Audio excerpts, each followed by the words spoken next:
If they're arguing all the time, if they're not agreeing. This is interesting. I mean, it's about couples and they've got a kid. They're arguing all the time. They're not agreeing, as she says. They're not enjoying the time together. What's the point of staying together? This is looking at a point in time of a relationship and it's not going well. The parents are arguing. They've got a kid. Firstly, relationships are not nirvana. Things don't always go correctly. Things don't always go well. And the solution to all problems is not to walk away. You've got a kid.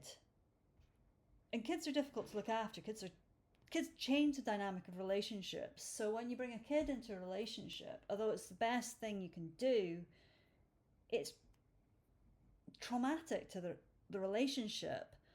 And a lot of conversations need to be had about everybody's expectations and how you're going to work with this new difficulty, because you've both been used to being single. You may have been in previous relationships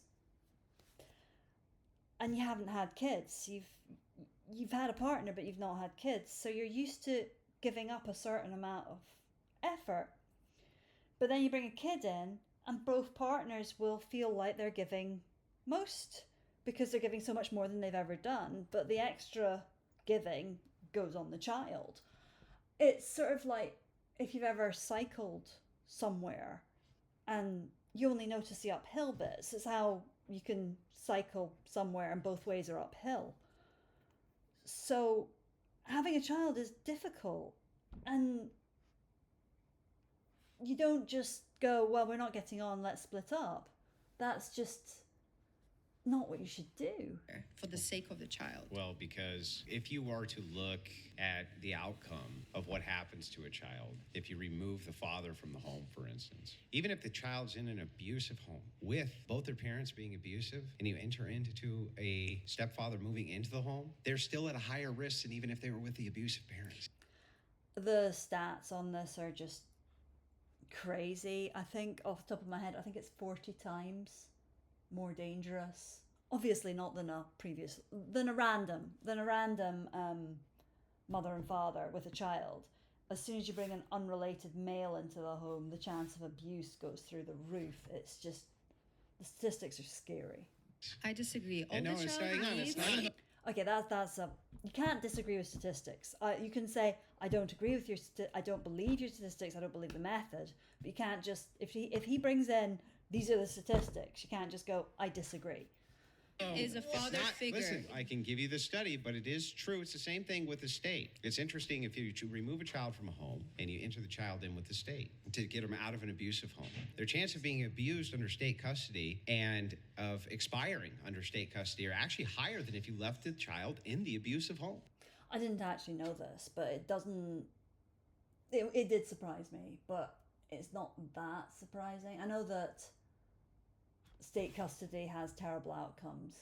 Children come out of it terribly traumatized. We're really designed to grow up with a mother and father, and state custody where nobody cares about you is just horribly traumatic. What's interesting about this is like people don't even realize that this is true, but having another man come into the home, a stepfather in the home and the biological father taken out, that's when most abuses inside the home towards children even happen. Unrelated males in the house is just, I mean, look at the statistics, they're just horrific. And what it always is it's always a woman who has the mentality that you have. And this mentality is something better comes along, I'll leave. You have to make the best in your life. The problem is you can't compare like with like. You don't, if somebody else comes along and you go, oh, this person's better, you're looking at the best of that person, the worst of your partner. Really, if you're unhappy, just sit down with your partner and try and fix it. Most guys are quite reasonable at the end of the day, and they do want to make you happy.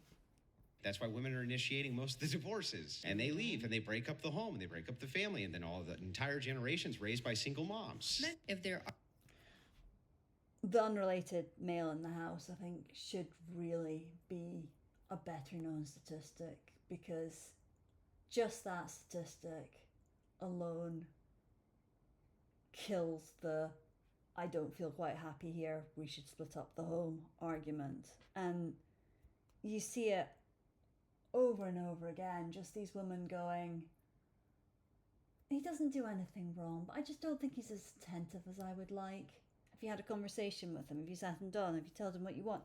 No, I haven't. But I think there's somebody out there for me. And it's like, well, maybe if you were 25 and had no children, then yeah, you'd be able to go down the list and choose one. But you don't get any do-overs in life, and you chose this man, and that's the man you chose. You don't get to choose over. And what are you going to be? You're going to be a single mum with another kids. What sort of guy is going to want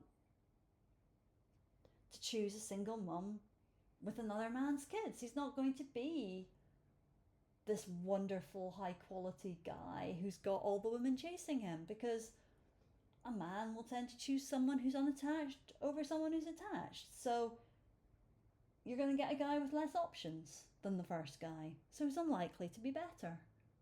And I think people should be more realistic about the fact that, firstly, the guy's unlikely to be better, and secondly, even if it was, the statistics indicate that it's horribly immoral to do that.